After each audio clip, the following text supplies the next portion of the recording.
Before we discuss about critical flow, let us discuss about critical depth. Critical depth is denoted by YC. Critical depth may be defined as the depth of flow at which the specific energy is minimum.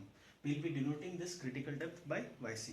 If you refer back the specific energy curve ACP, point C corresponds to the minimum specific energy and the depth of flow corresponding to this point C is known as critical depth. So let us determine the equation for critical depth YC. We have the equation for specific energy. Specific energy E is given by y plus q square divided by 2g y square. Let us denote this equation as equation 1. Now, in order to obtain the condition for minimum specific energy, differentiate this equation 1 with respect to y and equate it to 0. That is dE by dy is equals to 0. So let us substitute the value of E, that is d by dy of y plus q square divided by 2g y square is equals to 0. So differentiation of y is 1, and if we differentiate this q square divided by 2g y square, we will be getting q square divided by 2g minus 2 by y cube, and this whole equation will be equating it to 0.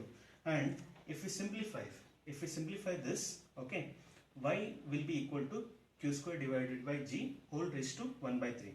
But at minimum specific energy, the depth of flow is nothing but the critical depth. So this y becomes yc. So yc will be equal to q squared by g whole raised to 1 by 3. This is the equation for critical depth.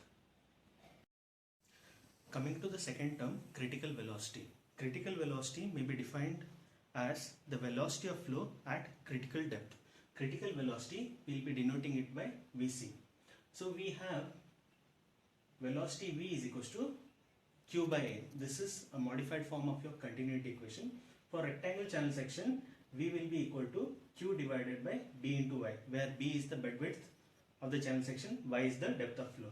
This above equation we can rewrite as V is equals to Q divided by Y, where small q is discharge per unit width. At critical velocity, V will be equal to Vc and Y will be equal to Yc. So the above equation I can rewrite as Vc is equals to Q divided by Yc. But we have an equation for critical depth of flow. Yc is equals to Q square by G whole raised to 1 by 3. We need to substitute this equation in the above equation. So velocity Vc will be equal to Q divided by, in place of Yc, it will be Q square by G whole raised to 1 by 3. Now, if you cube this on either side and if you simplify, it will be Vc cube is equals to Q into G. Also, we have Yc into Vc is equals to Q. This is the modified form of a continuity equation. Now, when we substitute Yc into Vc is equals to Q in the above equation, it will be Vc cube is equals to Yc Vc into G. If we simplify it, it will be Vc square is equals to Gyc. So, if we simplify for Vc, Vc will be equal to under root of Gyc. This is the equation for critical velocity. Let us determine the relationship between minimum specific energy in terms of critical depth Yc.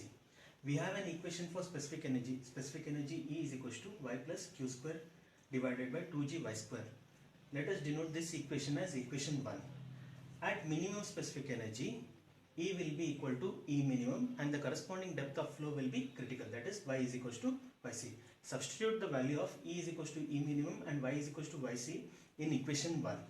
So we can rewrite equation 1 as E minimum is equals to Yc plus q square divided by 2g Yc square. Let us denote this as equation 2. We also have an equation for critical depth of flow. Critical depth of flow Yc is equals to q square by G whole raised to 1 by 3. Cubing this equation on either side, Yc cube will be equal to q square by G. Substitute the value of q square by G in equation 2 as Yc cube. Therefore, we can rewrite equation 2 as E minimum is equals to Yc plus Yc cube divided by 2Yc square. And if we simplify this equation, E minimum will be equal to Yc plus Yc by 2. That is, E minimum will be equal to 3 by 2 Yc. Or we can rewrite this equation as Yc is equals to 2 by 3 E minimum. So this is the relationship between minimum specific energy in terms of critical depth Yc. At the beginning of the model itself, we have classified various types of flow. We have classified the flow into uniform, non-uniform, steady, unsteady, laminar and turbulent flow, and one of the classification of flow is subcritical flow, critical flow and supercritical flow. This classification was done based upon Froude's number. Let us discuss the same. Coming to first one, critical flow. A flow is said to be critical when specific energy is minimum. I repeat, a flow is said to be critical when specific energy is minimum, or the flow corresponding to critical depth is known as critical flow. We have an equation for critical velocity. Critical velocity Vc is equals to under root of Gyc, where Yc is critical depth. We can rewrite this equation as Vc divided by under root of Gyc, which is equal to 1. But the Froude's number definition says that Fr is equals to V under root of Gy. So this term Vc divided by under root of Gyc is nothing but the Froude's number, or I can say Fr is equals to 1. So Fr is equals to 1, which is nothing but critical flow. Then supercritical flow. A flow is supercritical when the depth of flow in the channel is less than critical depth. I repeat, the flow is supercritical when the depth of flow in the channel is less than critical depth. For supercritical flow, Fr will always be greater than 1. Supercritical flow is also called as shooting flow or torrential flow. Last, subcritical flow. A flow is subcritical when the depth of flow in the channel is greater than critical depth Yc. I repeat, a flow is subcritical when the depth of flow in the channel is greater than critical depth Yc. In this case, Fr will always be less than 1. Subcritical flow is also called as streaming flow or tranquil. This is all about critical flow, supercritical flow and subcritical flow. Coming to the last concept, that is condition for maximum discharge for a given value of specific energy. We have the equation for specific energy. Specific energy E is equals to Y plus V square divided by 2G, where velocity is given by discharge divided by area. If we consider a rectangle channel section, velocity V will be equal to Q divided by B into Y, where B is the bed width of the channel section and Y is the depth of flow. If we substitute the value of V as Q divided by By, the specific energy will be given by the equation specific energy E is equals to Y plus Q square divided by B square Y square into 1 by 2G. If we simplify it, it will be E is equals to Y plus Q square divided by 2G B square Y square. Now if we simplify this equation for Q square will be equal to 2G B square Y square into E minus Y, and Q will be equal to V under root of 2G in the bracket E Y square minus Y cube.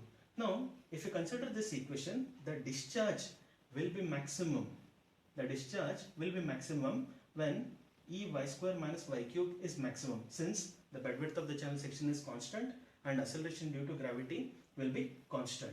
So in order to get the condition for maximum discharge, we need to differentiate this E Y square minus Y cube with respect to Y and equate it to 0. So that is d by dy of E Y square minus Y cube is equals to 0. If we simplify this equation, we will be getting E is equals to 3 by 2 Y. Now if we compare this equation, we have already derived an equation, that is a relationship between minimum specific energy and critical depth, that is E minimum is equals to 3 by 2 Yc. These two equations are similar. So based upon these two equations, I can say that the condition for maximum discharge for a given value of specific energy is that the depth of flow should be critical.